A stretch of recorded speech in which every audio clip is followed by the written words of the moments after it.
અત્યાર સુધીમાં મારા માટે ઘણા બધા માંગા આવ્યા હતા, પણ ખબર નહીં કે હું કોઈને ગમતી જ નહોતી. બધા ના પાડીને ચાલ્યા જ જતા. ક્યારેક હું અરીસામાં પોતાની જાતને જોતી તો મારી આંખોમાંથી આંસુ આવી જતા. ક્યારેક તો હું મારા પિતાને જીદ કરવા લાગતી કે મને ગમે તે કિંમતે મારા લગ્ન કરાવી દો. બસ હું કંટાળી ગઈ છું. હું હવે આ ઘરમાં રહેવા જ નથી માંગતી. બધી છોકરીઓને જેમ મારી પણ એક ઈચ્છા હતી કે મારી જિંદગીમાં પણ કોઈ મર્દ હોય કે જેને હું પોતાનો કહી શકું, પણ મારી જિંદગીએ ઘરડા મા બાપ સિવાય કોઈ હતું જ નહીં. ઘણી વાતો એવી હોય છે કે જે માણસ પોતાની મા બાપને કહી શકતો ન હોય, પણ પોતાના જીવનસાથીને કહી શકે છે. પણ મારા નસીબમાં આવો જીવનસાથી હતો જ નહીં. હું જ્યારે મારા પિતાને કહેતી કે મારા લગ્ન કરાવો, તો તે મને 7 દવાની ટીકડીઓ આપતા ને કહેતા કે બેટા પી લે, એટલે જલ્દી તારા લગ્ન થઈ જશે. ક્યારેક ક્યારેક તો મને એવું લાગતું કે આ ઉંમરમાં મારા પિતાનું મગજ પણ ખરાબ થઈ ગયું છે. બાકી આવી દવા પીવાથી કોના લગ્ન થઈ જાય? 5 વર્ષથી હું આમ જ દવાની ટીકડી પીતી આવું છું.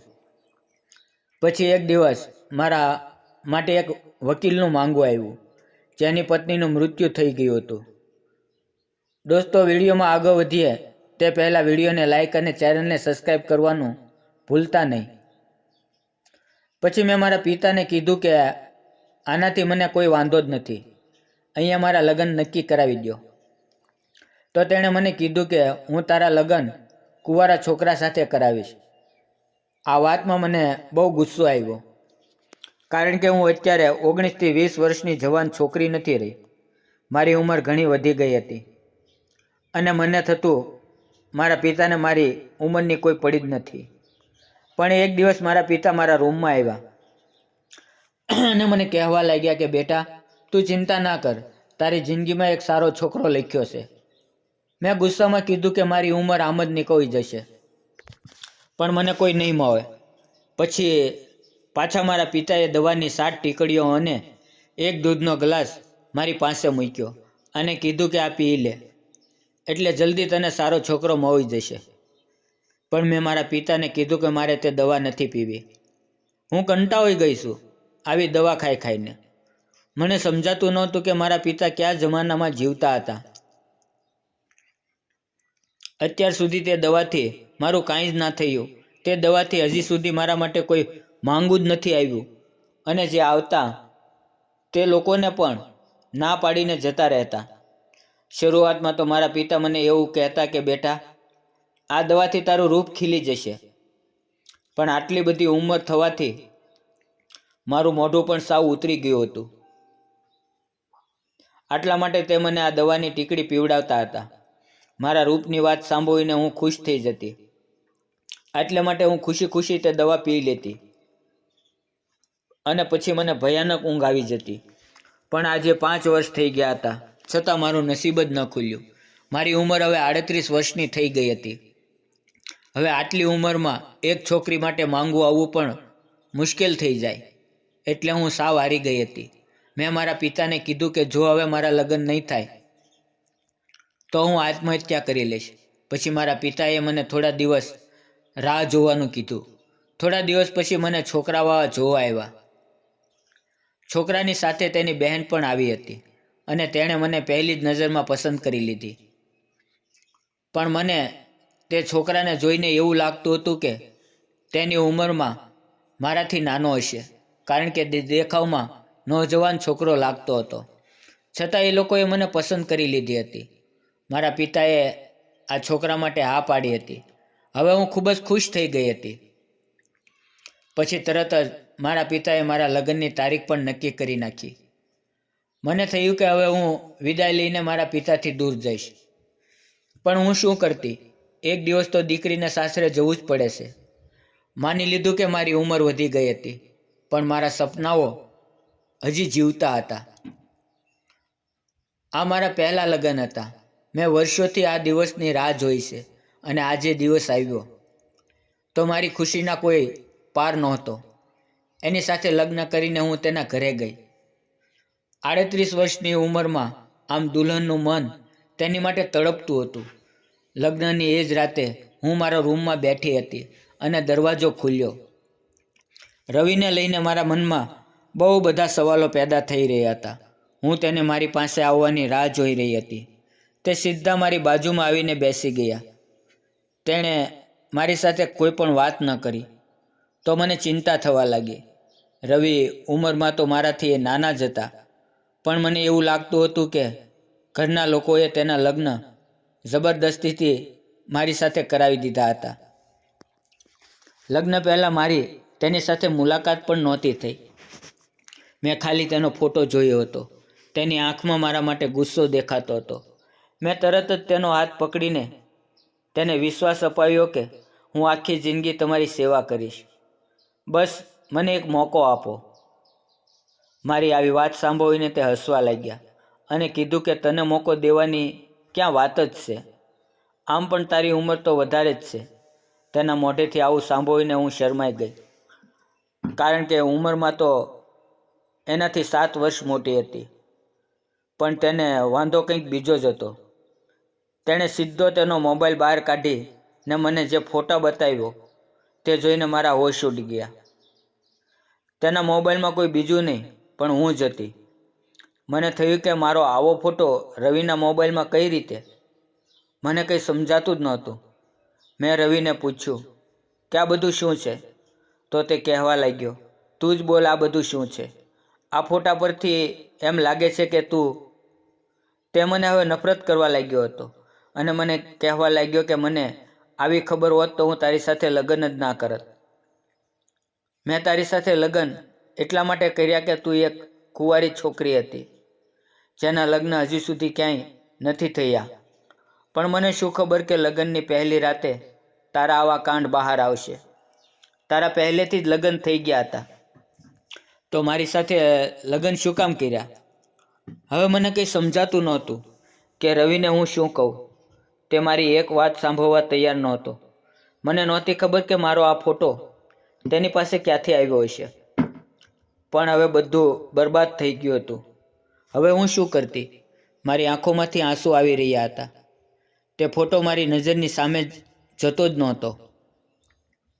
રવિ મને જેમ તેમ બોલવા લાગ્યા હતા. તેના શબ્દો મને વીંધી રહ્યા હતા. મારું નામ દિયા છે. મારા માતા પિતા મને ખૂબ જ પ્રેમ કરતા હતા.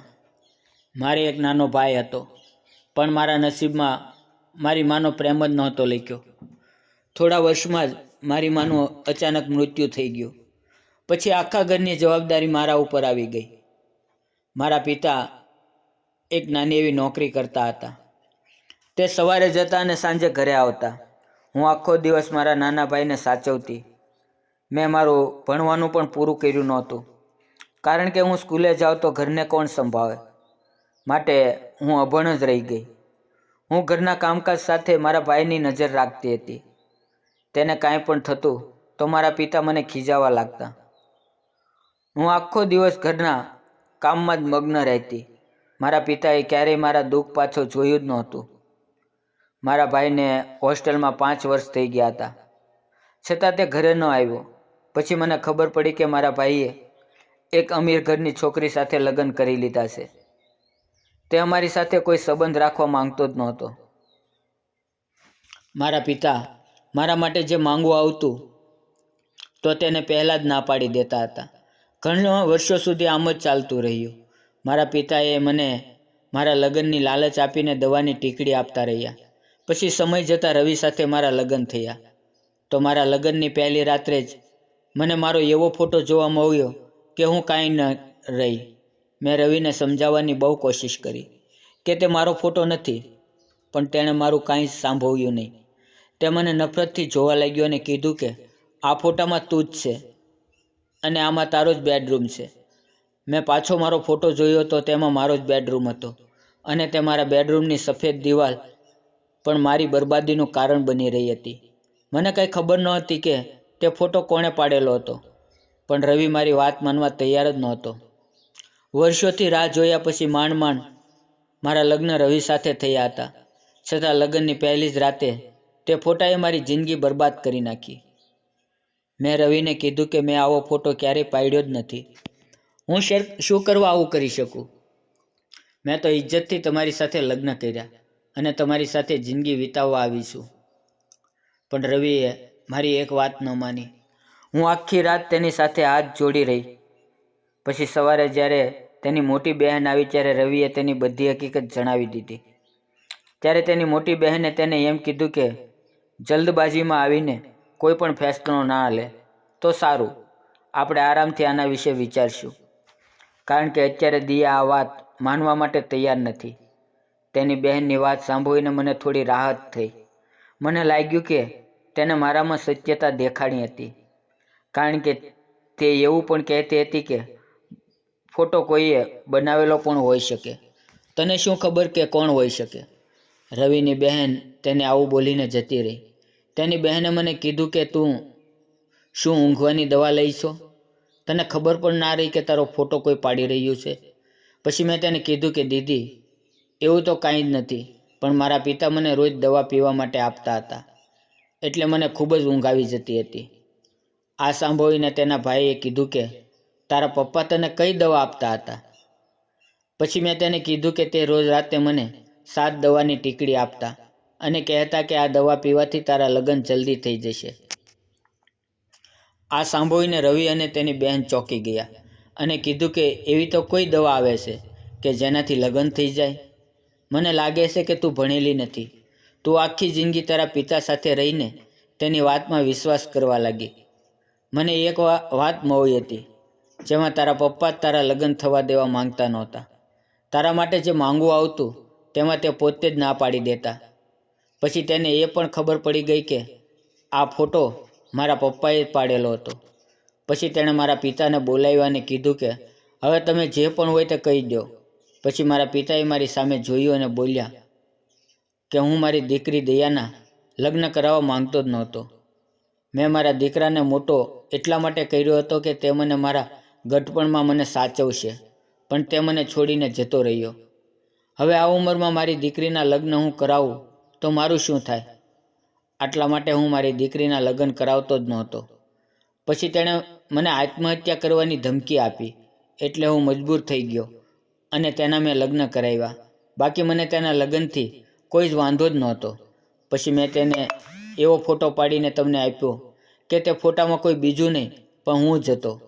હું દિયાને ઊંઘની દવા આપતો હતો. મને થયું કે તમે ફોટો જોઈને તરત જ છૂટાછેડા લઈ લેશો, પણ મેં આખી રાત રાહ જોઈ, છતાં તે ન આવી.